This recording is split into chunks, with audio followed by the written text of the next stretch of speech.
In 2008, the world didn't just suffer a recession, it watched the mask fall off the modern financial system.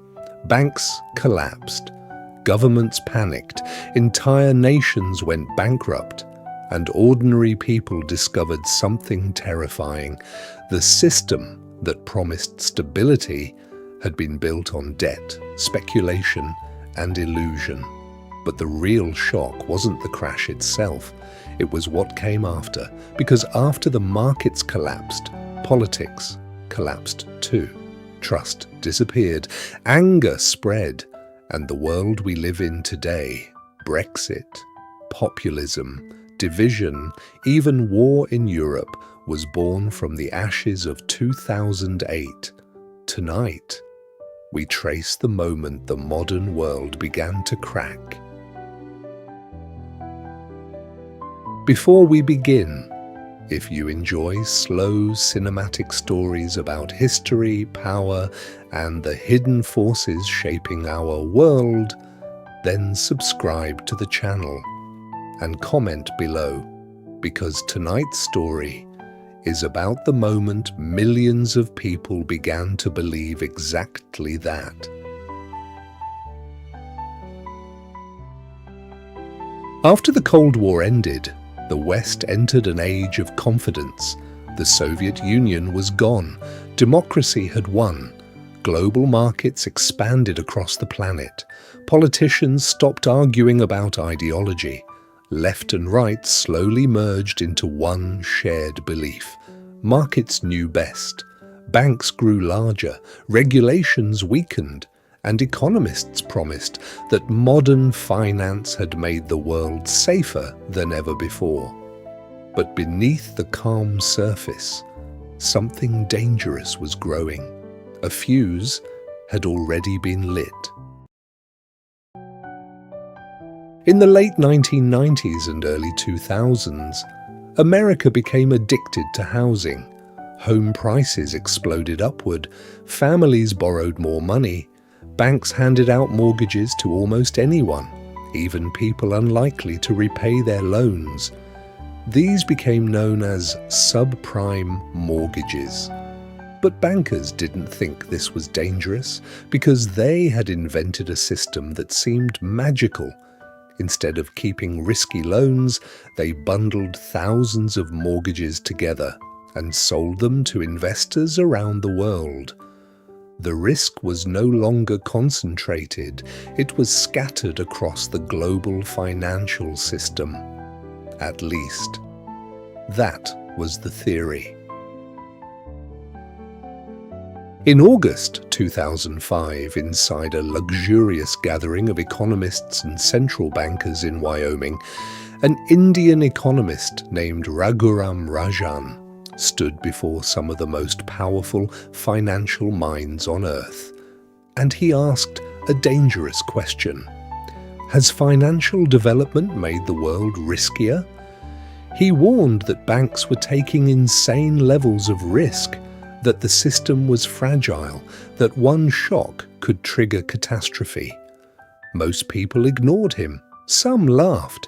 The markets were booming, profits were enormous. Nobody wanted to hear that the party might end. But the collapse had already begun. In 2008, the American housing bubble burst. Homeowners stopped paying mortgages, housing prices collapsed, and suddenly, the entire system began to fail at once. The mortgages were worthless. The securities built from those mortgages became toxic, and banks across the world realized something horrifying. Nobody knew who was bankrupt anymore. Then came September 15th, 2008. Lehman Brothers collapsed. The giant had fallen, and panic spread through the financial system like fire through dry grass. But this wasn't only an American story. Europe had quietly thrown itself into the same gambling frenzy. British, German, Swiss, and French banks had bought massive amounts of American mortgage securities. and many European banks were even more reckless than Wall Street. Some operated with leverage ratios of 40 to 1, meaning for every dollar they actually possessed, they had gambled 40. When the crash came, Europe's banks discovered they were standing on the edge of collapse. And unlike America, Europe wasn't politically prepared for crisis. In August 2007, even before Lehman collapsed, the French bank BNP Paribas froze withdrawals from its funds. Investors panicked. Money began fleeing the system. Not millions, not billions, trillions. Global trade collapsed at terrifying speed. Factories slowed down, businesses closed, and across America, around 800,000 people lost their jobs every single month. The modern economy was suffocating. The United States reacted aggressively. The Federal Reserve flooded the system with money. Banks were rescued. Mortgage markets were stabilized. Trillions of dollars were injected into the economy. Painful, controversial, unpopular, but effective. America moved quickly because it controlled its own currency. Europe did not have that luxury, and that changed everything. The Eurozone had a fatal weakness. Countries like Greece shared the same currency as Germany, but they did not share the same economic strength. And unlike America, countries inside the Eurozone could not simply print money during emergencies. Only the European Central Bank could do that, which meant struggling nations were trapped. They needed help from stronger countries, especially Germany. But Germany refused. Angela Merkel feared German voters would revolt if their taxes were used to rescue weaker European economies. So Europe delayed, argued, hesitated. And as politicians debated, entire countries began collapsing under mountains of debt. Ireland's banking system imploded. Greece was drowning. Portugal, Spain, and Cyprus trembled beside them. The crisis was no longer financial. It had become political. By 2010, Greece was effectively bankrupt. The country could not repay its debts, and if Greece collapsed completely, the shock might destroy the entire Eurozone. So the IMF, the ECB, and the European Commission formed what became known as the Troika. Their solution was brutal: bailouts in exchange for austerity. Taxes increased, pensions were cut, public jobs disappeared, entire generations watched their future evaporate, and millions of Europeans began asking a dangerous question: who was Europe actually protecting? The people or the banks? The shockwaves traveled beyond Western Europe. Eastern Europe was deeply dependent on foreign investment. Ukraine stood directly between Russia and the West. And after the financial crisis weakened the region, that geopolitical struggle intensified. Russia offered loans and cheap gas. Europe and the IMF offered integration with the West. Ukraine became a battlefield of influence. Protests erupted. Governments fell. Russia annexed Crimea. War returned to Europe. And once again, the route stretched back to the crash of 2008. Even the United Kingdom was shaken.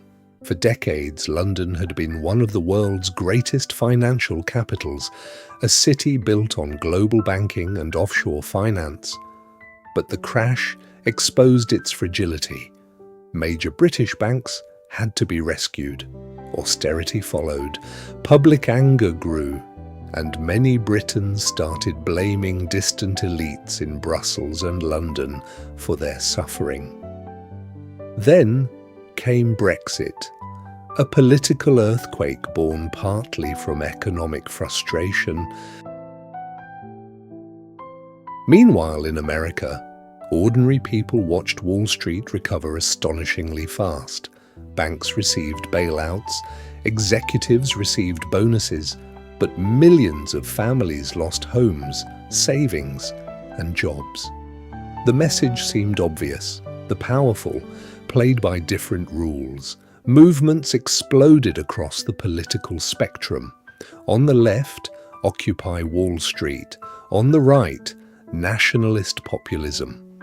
The center began collapsing. Trust disappeared, and anger became the dominant emotion of modern politics.